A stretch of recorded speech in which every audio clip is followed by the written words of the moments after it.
Yan po, sarap ng higa niya sa loob ng tent. Habang si selfie, cellphone.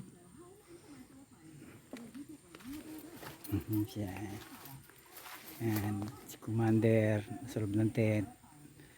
Higa. Yan, kumakaway-kaway pa, no? Sa, palugbugin mo kaya ito dyan.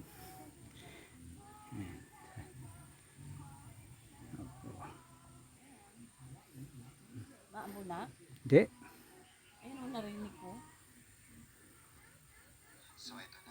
Ito yung baon namin pagkain, hindi naubos. Sampayan namin. Sabit-sabit yung mga jacket namin dito sa puno. Pasok mo na yan, umuulan na.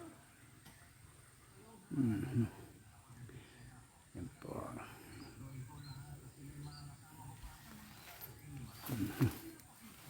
Yan po.